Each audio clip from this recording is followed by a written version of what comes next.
नमस्कार, आप सभी का स्वागत है। प्रतीक यादव की मौत को लेकर जिस तरह का माहौल यादव परिवार में दिखाई पड़ता है, बेहद गमज़दा दिखाई देते हैं और खासकर जो प्रतीक यादव की पत्नी अपर्णा यादव, उनकी हालत इस समय बेहद कह सकते हैं कि खराब दिखाई पड़ती है, क्योंकि इतनी छोटी उम्र में पति का चले जाना ज़ाहिर बात है कि वाक़ई में वो बहुत ज़्यादा दर्द से गुज़रती हुई दिखाई पड़ती हैं और जिस तरह से चीज़ों को सँभालने का प्रयास कर रही हैं, वो भी अपने आप में देखने वाली बात है, क्योंकि दोनों छोटी बेटियाँ जिस तरीके से अब माँ के साथ में दिखाई पड़ती हैं या अपने पास में अब दोनों बेटियों को रखकर हमेशा वो कह सकते हैं कि दिखाई पड़ती हैं, जिससे समझ में आता है कि अपर्णा अब बहुत ज़्यादा अंदर से टूट गई हैं। क्योंकि देखिए, पति की जो कह सकते हैं साथ होता है, वो सबसे अधिक मजबूत होता है पत्नी के लिए। सबसे ज़्यादा कह सकते हैं कि ये मजबूत कड़ी होती है पत्नी के लिए, क्योंकि पति का के साथ में पत्नी जो है बहुत सारी चीज़ों को बहुत आसानी से फेस कर लेती है। लेकिन जैसे ही पति उनके साथ नहीं होते या पत्नी के लिए उस समय मुश्किल की घड़ी आती है जब पति इस दुनिया से चले जाते हैं। और जाहिर बात है, प्रतीक यादव जिस तरह से इस दुनिया से गए हैं, उसने अपर्णा यादव की जिंदगी में तमाम तरह से दर्द और तमाम तरह से गम कहीं ना कहीं दे दिए हैं। क्योंकि अपर्णा यादव खुद को संभालने का प्रयास तो कर रहे हैं, लेकिन फिर भी कहीं ना कहीं उनके चेहरे को देखकर, उनके हाव भाव को देखकर ऐसा लगता है कि उनके अंदर जो दर्द है, जो दुख है, वो किसी की समझ से परे की बात है। क्योंकि उन्होंने आखिर अपना पति खोया है, तो जाहिर बात है उनके दर्द की सीमा का अंदाज़ा लगाना किसी के लिए भी आसान बात नहीं है। अभी हाल ही में उत्तर प्रदेश यानी कि प्रदेश की जो राज्यपाल है आनंदीबेन, वो अपर्णा यादव के पास पहुंचती है मिलने के लिए। इस दुख की घड़ी में वो उनके साथ में बैठती हैं, बातचीत करती हैं और तमाम तरह से इस जो कुछ हुआ है उसको लेकर उनसे बातचीत करते हुए जानने का प्रयास करती हैं। और यहाँ पर अपर्णा यादव ने जिस तरह से आनंदीबेन के सामने अपने दिल की बात को खुलकर रखा है, वो कहीं ना कहीं चर्चाओं में बनता हुआ दिखाई पड़ रहा है। क्योंकि अपर्णा यादव ने यहाँ पर अपना दुख जाहिर करते हुए आनंदीबेन जो राज्यपाल हैं उनके सामने बहुत सारी बातों को रखा है। उन्होंने जिस तरह से कहा है कि देखिए, 29 तारीख को जो है डिटेक्ट किया गया था। उन्होंने बताया कि आपको क्लॉट बन रहा है, ये डॉक्टर्स ने बताया था। मेदांता के 29 तारीख की बात है, अपर्णा यादव बताती हैं और वो आगे कहती हैं कि आप इस पर जो है दवाइयाँ हम चला रहे हैं। आप, डॉक्टर ने कहा कि आप 5-7 दिन अस्पताल में रुक जाइए, मैं तो वो नॉर्मल होकर आप दवाइयाँ खाएंगे तो 2-3 महीने में क्लॉट जो है वो पूरी तरह से गल जाएगा। लेकिन उनके लिए टाइम नहीं देना चाहते थे, यानी अस्पताल में वो नहीं रहना चाहते थे। यही नहीं कि वो चाहते थे कि भाई मैं घर चला जाऊं, मैं अस्पताल में नहीं रहूंगा। ये प्रतीक यादव का कहना था। यानी कि जो डॉक्टर्स ने डिटेक्ट किया था जो भी क्लॉट, उसकी जो समय सीमा बताई थी, डॉक्टर्स ने कहा था कि भाई अगर 5-7 दिन आप अस्पताल में रह जाते हो, उसके बाद में 2-3 महीने के अंदर दवाई खाते खाते तमाम चीज़ें, जो भी क्लॉट है या तमाम जो भी परेशानी है, वो पूरी तरह से ख़त्म हो जाएगी, यानी वो क्लॉट जो है वो गल जाएगा। लेकिन प्रतीक यादव इसके लिए तैयार नहीं हुए। आपको बताते हैं कि आगे अपर्णा यादव ने और भी कुछ कहा है।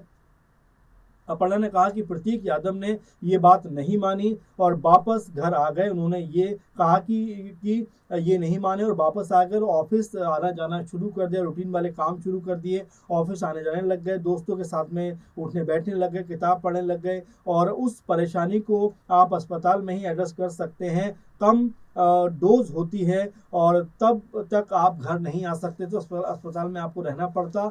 बड़ी मुश्किल से कहती हैं कि अस्पताल में भर्ती कराया और उसके बाद तुरंत 1 तारीख को वो अस्पताल से निकल आए। उन्होंने कहा कि मैं बिल्कुल अस्पताल नहीं जाऊंगा, मैं दवा खा लूंगा। चल फिर रहे थे, अपना सब कुछ नॉर्मल कर रहे थे, क्योंकि ये तो अंदरूनी था, पता नहीं चल रहा था। उनकी आदत थी, बैठ गए तो बैठ गए, ऐसा नहीं कि बहुत चलते फिरते थे। ऑफिस वाले भी कहते थे कि भैया जी बैठ गए तो बैठ गए, बैठ ही जाते थे, सब बैठकर ही मीटिंग वगैरह करते थे।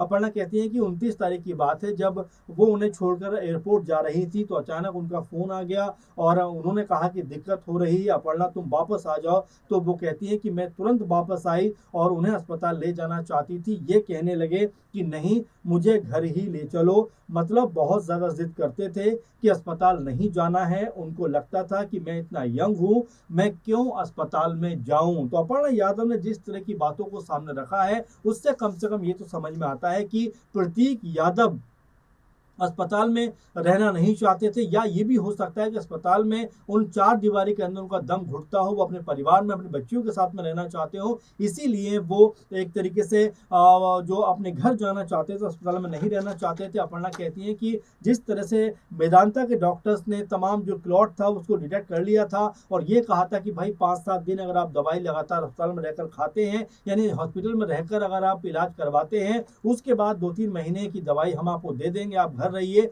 और आराम से दवाई खाते रहिए और सब कुछ नॉर्मल हो जाएगा। लेकिन अपर्णा साथ में ये भी कहती हैं कि प्रतीक यादव बिल्कुल भी अस्पताल में नहीं रहना चाहते थे, बल्कि वो अस्पताल से निकल जाते हैं और इस बीमारी में भी, इस परेशानी में भी वो ऑफिस आना जाना शुरू कर देते हैं। तमाम जो कार्य रूटीन के होते हैं वो करना शुरू कर देते हैं। दोस्तों के साथ में कह सकते हैं कि उनका उठना बैठना शुरू हो जाता है, बुक्स वगैरह पढ़ने का शौक था वो पढ़ना शुरू कर देते हैं और अस्पताल जाने के नाम से वो बिल्कुल भी तैयार नहीं होते। और अपर्णा कहती है कि बड़ी मुश्किल से उनको अस्पताल में भर्ती कराया भी गया, लेकिन 1 से 2 दिन के अंदर ही वो अस्पताल से निकल जाते हैं और वो बताती है 1 तारीख को उन्हें निकाल लिया गया। उन्होंने कहा कि बिल्कुल अस्पताल नहीं जाऊंगा, मैं दवा खा लूंगा, चल फिर रहा हूं, कोई दिक्कत नहीं, नॉर्मल हूं और मैं बिल्कुल ठीक हूं, ये कहने का प्रयास प्रतीक यादव कर रहे थे, ये अपर्णा यादव बताती हैं। अब वो ये भी कहती है कि देखिए बीमारी तो अंदरूनी थी, इसलिए पता नहीं चल पा रहा था उनके चेहरे को देखकर कि इतनी बड़ी बीमारी से वो लड़ते हुए दिखाई पड़ रहे हैं, क्योंकि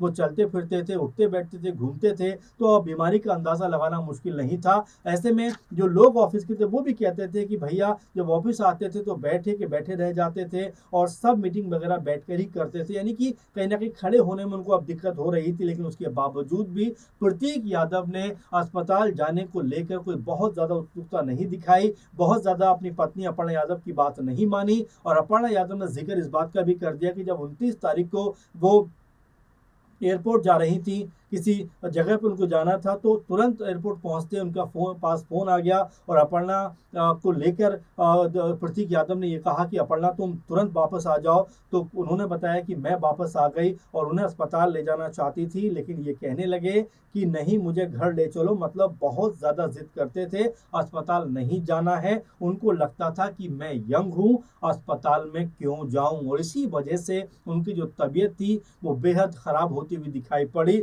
और जिस तरीके से उनकी अंदरूनी बीमारी लगातार बढ़ती चली गई उसने उनको मौत के मुंह में धकेल दिया। और 13 मई को कह सकते हैं कि सुबह के वक्त जिस तरीके से प्रतीक यादव किचन रसोई में गिरे पड़े हुए मिले, उसके बाद अस्पताल लेकर जाया गया और वहां पर डॉक्टर्स ने उनको मृत घोषित कर दिया।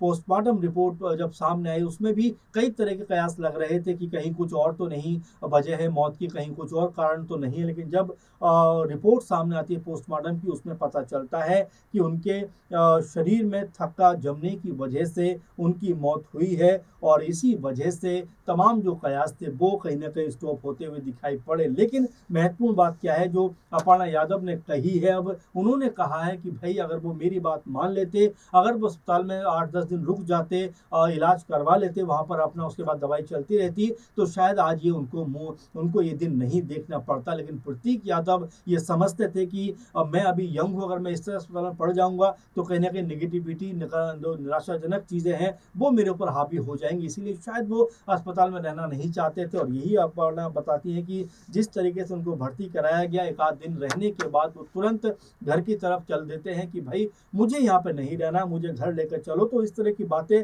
अपर्णा यादव ने आनंदीबेन जो राज्यपाल हैं उत्तर प्रदेश की, उनके सामने कही हैं और कहीं ना कहीं अपने दर्द को साझा किया है। अगर हम देखें यादव परिवार को तो पूरा यादव परिवार इस समय एकजुट दिखाई पड़ता है, एक साथ खड़ा हुआ नजर आता है। अब 13वीं जो है वो 25 मई को होने वाली है, तो ऐसे में प्रतीक यादव को लेकर तमाम सारी यादें जो हैं वो यहाँ पर उनका परिवार कहीं ना कहीं देखता हुआ दिखाई पड़ता है, कहीं ना कहीं सजोता हुआ नजर आता है। कहीं ना कहीं जिस तरह से इस समय उनकी दोनों जो बेटियां, खासकर छोटी बेटी है पदमजा, वो लगातार अपने पिता को बहुत ज्यादा मिस कर रही है, वहीं बड़ी बेटी प्रतिमा जो है वो भी अपनी माँ को सपोर्ट कर रही है, उनका ध्यान रख रही है, क्योंकि उम्र में वो बड़ी है, इसलिए अपनी माँ के साथ में वो तालमेल बनाने का प्रयास कर रही हैं किसी भी लेवल का कि कैसे एकजुट रहा जाए, कैसे मजबूत रहा जाए। वहीं पदमजा जो है बार-बार अपने पिता की तस्वीर को चूमती हुई दिखाई पड़ती हैं, उनको मिस करती हुई नज़र आती हैं। जब विसर्जन हो रहा था हरिद्वार में, तो वहाँ पर भी अपने पिता के लिए मिस यू पापा का बोर्ड लेकर वो नज़र आई थी। उनका जो अस्थियों का कलश था, उसको चूमती हुई दिखाई पड़ी थी। तो ऐसे में कुल मिलाकर जो प्रतीक यादव का निधन हुआ है, उसको लेकर अब अपर्णा यादव ने जो खुलासा किया है, उससे समझ में आता है कि प्रतीक यादव अस्पताल में नहीं रहना चाहते थे। अगर वो अस्पताल में रह गए होते, तो शायद आज इस तरह का दिन नहीं आता। ये अपर्णा यादव का कहना है। अब इसको लेकर आप क्या सोचते हैं, ज़रूर कमेंट करिए। फिलहाल के प्रोग्राम में बस इतना ही। आप लगातार बने रहें। धन्यवाद।